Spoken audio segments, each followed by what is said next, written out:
Xenobiologist Tavek observed the combat arena from behind the reinforced transparency of the observation deck, his 6 eyes narrowing as the human lieutenant stepped onto the blood-scored floor. Lieutenant Brynn Ashford was smaller than every opponent she faced, alarmingly so. The 3 Krenthax warriors waiting across the arena stood over 8 feet tall, their armored bodies engineered through generations of selective breeding for gladiatorial combat. They were living weapons designed to dominate through strength and terror. Yet what unsettled Tavek most was not the mismatch in size or firepower. It was the human smile. Subject displays inappropriate emotional response. Tavek recorded into his datapad, his voice tight with unease. Facial expression indicates pleasure rather than fear. This contradicts all known combat psychology models. Beside him, War Master Drenvok clicked his mandibles dismissively. The human will die quickly. This experiment will prove their species unsuitable for alliance. No warrior smiles when facing death. The arena signal sounded. Brynn moved the instant the first Krenthax charged. She flowed beneath the sweeping arc of its blade, rolled between its legs, and struck upward with a combat knife. The blade slid precisely into a nerve cluster behind the alien's knee. The massive creature collapsed with a scream that echoed through the chamber. Tavek felt his scales prickle. Asymmetric warfare adaptation, he murmured. But why is she smiling more? The second Krenthax advanced cautiously now. Brynn laughed, actually laughed, as she parried its strikes, her voice carrying clearly across the arena. Come on. Show me what you've got. She's taunting them, Drenvok said, uncertainty creeping into his voice. This is not a fear response. The alien's superior strength pressed her backward as their blades locked. For a moment the outcome seemed inevitable. Then Brynn surged forward and slammed her head into the Krenthax's armored face. Bone cracked. Blood poured from her broken nose. Brynn grinned wider, teeth stained red. Tavek stared at his readings in disbelief. She injured herself deliberately, he whispered. And her neural indicators show satisfaction. For the first time the observation deck fell completely silent. The wounded Krenthax staggered back, stunned by both pain and confusion. Brynn gave it no time to recover. She pressed forward relentlessly, slipping inside its guard and striking with surgical precision, joints, tendons, exposed nerve clusters. Each movement was efficient, controlled, and terrifyingly calm. The warrior collapsed in seconds. The third Krenthax hesitated. That hesitation sealed its fate. Brynn disarmed the creature, shattered its balance with a kick to the knee, and pressed her blade against its throat. Yield, she said, still wearing that terrible smile. The alien dropped its weapon. The arena went silent. Minutes later, Brynn stood in the observation chamber as medical nanites repaired her broken nose. The smile had faded, but Tavek could still see it lingering behind her eyes. Explain your psychological state during combat, Tavek demanded. Your expressions indicated positive emotional stimulation. Brynn wiped dried blood from her lip. I was having fun.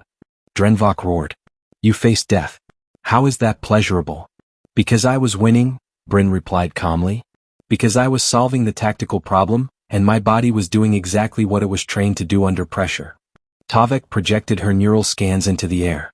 Your neurochemistry is extreme. Dopamine surges. Serotonin spikes. Adrenaline at levels that should induce panic. Yet you smiled. Brynn leaned against the wall. You want the evolutionary explanation or the practical one? Both. Evolutionarily, she began, humans who could experience positive reinforcement during violence survived longer. Smiling and laughing signal control, to allies and enemies, and trick our brains into optimal performance. We hack our fear response by pretending we enjoy the danger. Eventually we do. That is horrifying, Drenvok said quietly. The practical explanation is simpler, Brynn continued. Fear makes you slow. Fear makes you hesitate. Fear makes you stupid. So we convert fear into aggression, focus, sometimes even pleasure. When I smile in combat, it's because I've accepted I might die, and decided to enjoy the process of not letting that happen. Tavek reviewed battle footage from dozens of human wars. Soldiers laughing under fire, pilots joking during impossible maneuvers. Your entire species exhibits this. We call it gallows humor, Brynn said. When death is unavoidable, laughing at it becomes a weapon. Tavek realized then that this wasn't madness. It was adaptation. Drenvok folded his massive arms. You injured yourself deliberately. What kind of survival instinct accepts self-harm? The kind that understands pain is temporary, Brynn replied. Death isn't. A broken nose heals. Losing the fight doesn't. Humans make those calculations constantly, short-term suffering for long-term survival. Tavek displayed another hologram, Sergeant Finn Lockhart, holding a breach point alone against overwhelming odds. His face was frozen in a fierce grin as explosions rocked the corridor around him.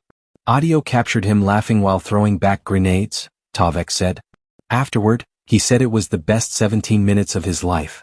How do we understand that? Drenvok asked. Brynn watched the footage quietly. Because in moments like that, everything becomes simple. No politics. No moral ambiguity. Just you, your training, and the mission. Some humans spend their entire lives looking for that clarity. When they find it, even in combat, it feels right. Your species is collectively insane, Drenvok muttered. Maybe, Brynn agreed. But we're also very hard to kill. She leaned forward slightly. The smile is tactical. When your enemy sees you smiling while they're trying to kill you, it breaks something in their mind. They start asking questions they don't have time to answer. Tavek shut down the holograms. This study was meant to determine if humans are suitable for military alliance. My report will note severe psychological abnormalities.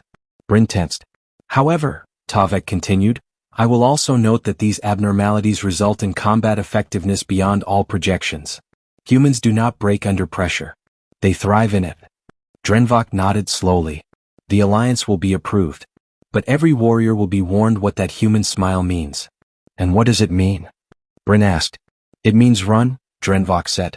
Because when a human stops being afraid, they become unstoppable. Brynn smiled again, that same bright, terrible smile from the arena. You're learning, she said. As Brynn Ashford left the observation deck, Tavek watched her go in silence. His datapad recorded one final note for the Galactic Alliance archives. Human psychological response to mortal danger includes induced positive emotional states. Conclusion: never assume a smiling human is harmless. He paused, then added another line. When a human smiles in combat, they have already accepted death, and decided it will not be theirs. The implications were chilling. Most species relied on fear as a deterrent. Fear limited violence, controlled escalation, preserved order. Humans, however, had evolved beyond fear as a constraint. They had learned to metabolize it, turning terror into clarity, pain into focus, and death into a joke shared among comrades. They did not merely endure pressure. They enjoyed mastering it.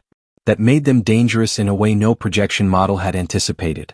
Not because they were stronger or faster, but because they could function, optimally, where others broke. Tavek sealed his report with a warning classification normally reserved for extinction-level threats. Not because humans sought destruction, but because when pushed far enough, they did not hesitate. They smiled. And when a species could laugh while bleeding, could choose suffering over surrender, could find pleasure in solving violence like a puzzle, then nothing frightened them anymore. The galaxy would remember Lieutenant Brynn Ashford not for the 3 warriors she defeated, but for the lesson she taught without meaning to. Fear is a weapon.